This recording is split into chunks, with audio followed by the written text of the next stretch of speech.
தொடர்ந்து முன்னாள் ராணுவ அதிகாரி திரு சேட்டு நம்மோடு இணைந்திருக்கிறார். அவரிடம் பேசலாம். வணக்கம் சார். தற்போது ஜெய்சால்மார்லையும் மக்களுக்கு அறிவுறுத்தல்கள் வழங்கப்பட்டிருக்கின்றன. வாகன நடமாட்டம் இல்லாத சூழல், அங்கு வெறிச்சோடி இருக்கக்கூடிய ஒரு நிலை, இதெல்லாம் பார்க்க முடிகிறது. நிலைமை இன்னும் தீவிரமடைவதை இது காட்டுகிறது. அடுத்தடுத்து இனி ராணுவ நடவடிக்கைகள் எவ்வாறு அமையும்? ராணுவ நடவடிக்கை மேடம், இப்ப maximum all installation, petrol bunk, airlines, airways nearby வில்லேஜஸ்லாம் எவாக்குவேட் பண்ண சொல்ல இருக்கு. பிளஸ் எங்க தரப்புல இருந்து we are fully equipped with we don't want to for war, but they are creating war situation, so we can't save for safeguard ourselves, protecting the anti-missiles. மற்றபடி அவங்க தாக்குதலுக்கு ஆப்போசிட்டா நம்ம இது ப்ரொடெக்ட் பண்ணிக்கிறோம். அவங்க ட்ரை பண்ணாங்க ஒரு 15-20 மேஜர் சிட்டிஸ் எல்லாமே டெஸ்ட்ராய் பண்ணிட்டோம். ஒரு மிசைல் கூட நம்ம இந்தியா கண்ட்ரியில் விழாத மாதிரி. So round o'clock we are on alert. அதே மாதிரி பாகிஸ்தானை பொறுத்த வரைக்கும் அங்க இருக்கிற வான்வெளிக்கு 12 மணி வரைக்கும் தடை விதித்திருந்தாங்க. அப்போ அது வரைக்கும் அவங்க தாக்குதலை தொடுப்பாங்க அப்படின்ற ஒரு அசம்ஷன் இருந்தது. அந்த நேரத்தை கடந்தும் இப்போ போயிட்டு இருக்கோம். ஆனாலும் நிலைமை இன்னும் தீவிரமாக தான் அடைந்துகிட்டு இருக்கு. அவங்களுடைய ஆக்டிவிட்டிஸை பொறுத்து எப்படி நம்மளுடைய இந்த எதிர்ப்பு நடவடிக்கைகள் இருக்கும்? நம்முடைய எதிர்ப்பு நடவடிக்கைன்னு சொல்ல போனா we are retaliating the every targets. ஏன்னா நம்ம எய்மிங் டார்கெட் எதுவுமே ஃபெயிலர் ஆகிறதில்ல, அவங்களுக்கு எல்லாமே ஃபெயிலர் ஆகுது, எல்லாமே டிஸ்ட்ராய் பண்ணி இருக்கோம்.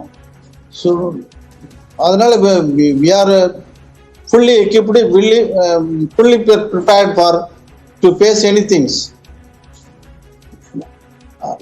Moreover, the border areas peoples were already called to evacuate from the locations, safest place. அதே மாதிரி இப்போ நம்மளுடைய செய்தியாளர் சந்திப்புல அவங்க குறிப்பிடுறது, நம்மளுடைய நடவடிக்கை எல்லாமே பதில் நடவடிக்கையா தான் இருக்கு. ஆனா பாகிஸ்தான் தரப்புல இருந்து தீவிரப்படுத்தும் வகையில தான் அவங்க நடவடிக்கைகளை மேற்கொள்றாங்க அப்படின்னு குறிப்பிடுறாங்க. அப்ப இதை பொறுத்து இனி நடக்கக்கூடிய விஷயங்கள் எவ்வாறு மாறி இருக்கும்? இது நம்மளுடைய மக்களுக்கு புரியக்கூடிய வகையில தமிழ்ல நீங்க கொஞ்சம் விளக்கம் கொடுக்கலாம். மேடம், அவங்க நம்மளா எதுவும் பண்ணல. நம்ம என்ன பண்றோம்னா ஒன்லி டெரரிஸ்ட் கேம்ப் லொகேஷனை அந்த மட்டும் தான் டிஸ்ட்ராய் பண்ணோம். we are not எந்த விதமான ஒரு பாகிஸ்தான் ஆர்மி மேலேயோ இல்லை பாகிஸ்தான் சிட்டிஸ் மேலேயோ பப்ளிக் மேலேயோ நாங்கள் இது வரைக்கும் டார்கெட் பண்ணல. நம்ம எய்ம் ஒன்லி எவ்வளோ ஏரியாவில் டெரரிஸ்ட் கேம்ப் இருக்குது, இது இருக்குது, அந்த இது மட்டும் தான் இன்ஸ்டாலேஷன் மட்டும் தான் டிஸ்ட்ராய் பண்ணோம். ஸோ 9 இடத்துல இருந்துச்சு, 9 இடத்துல டிஸ்ட்ராய் பண்ணோம். அவங்க தேவையில்லாத நம்மளுக்கு 15 சிட்டிஸ் மேலே அவங்க ஏவுகணை விட்டதுனால நம்ம சிட்டிஸ் காப்பாற்ற அந்த ஏவுகணை வானிலை டிஸ்ட்ராய் பண்ணியாச்சு.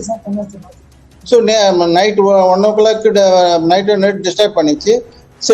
அதில் சில ஏர் பைலட்டுங்க இன்ஜூரி ஆகிட்டு நம்ம இப்போ பஞ்சாப் கண்ட்ரியில் இருந்தது. அவங்கள பாதுகாப்பாக எடுத்து அவங்கள பிஓக்கு பிரிசனர் வார் என்ற முறையில் அவங்களுக்கு எந்த விதமான இது இல்லை. நான் அந்த பிஓக்கு எப்படி ட்ரீட் பண்ணணுமோ இன்டர்நேஷனல் ரூல்ஸ் அதை நம்ம பண்ணின்னுக்கிறோம். ஸோ அவங்க ஜாஸ்தி பண்ணும்போது அவங்க பண்ணதுனால நம்ம நேவலில் என்ன பண்ணது, கராச்சி இந்த ஏரியா மொத்தம் டிஸ்ட்ராய் பண்ண வேண்டிய சூழ்நிலை வந்துச்சு. அதான் மெயின் காரணம். இப்போ ரெண்டாவது நம்ம லாகூர்ல போடுறதுக்கு மெயின் காரணம் என்ன, லாகூர் இஸ் அந்த மெயின் ஆர்மியுடைய இன்ஸ்டாலேஷன் ஏரியா. ஸோ அவங்களுடைய சென்ட்ரல் ஏரியா, அவங்களுடைய எக்யூப்மெண்ட்டை நம்ம டிசைட் பண்றது தான் எல்லா ஆர்மி அதான் செய்யும். ஏன் அவங்க பம்பார்ட்மெண்ட் பண்ணலாம் நம்மளுக்கு 15 சிட்டிஸ் மேல, நம்ம அவங்க சிட்டிஸ் மேல போட வேண்டிய அவசியமே இல்லை. இது வரைக்கும் எந்த பப்ளிக் மேல எந்த பப்ளிக் லொகேஷன்ல போடல. பட் அவங்க பப்ளிக் ஏரியாவில போட்டு இருக்காங்க. ஜம்முக்கு பக்கத்துல நம்மளுக்கு ஒரே ஒரு இதுதான் கொஞ்சம் இது ஆயிடுச்சு. மகாராஜ் போர்லாம் போட்டுக்கிறோம். மகாராஜ்பூர் எஸ். கோட்லி, வர்ணியா. இப்போ அதனால இப்போ அவங்க பப்ளிக் பிளேஸ்ல போறது தான் இன்டர்நேஷனல் கிரைமா பண்ணி வராங்க. போய் சொல்றாங்க நிறைய வந்து. இதுல வேற அவங்க அதிகம் வேற அவங்க என்ன இப்போ இந்தியாவுடைய மெயின் மோட்டோ என்னன்னா டெரரிஸ்ட் இருக்கக்கூடாது. டெரரிஸ்ட் தான் நம்ம அழிச்சோம். இந்த otherwise there is no Pakistan தாக்கணும்ன்ற ஒரு எய்மும் அது மாதிரி இல்லை நமக்கு. பயங்கரவாதத்தை ஒழிக்கணும் அப்படின்ற ஒரு நோக்கம் மட்டும்தான் இந்தியாவுக்கு இருக்கு. இப்போ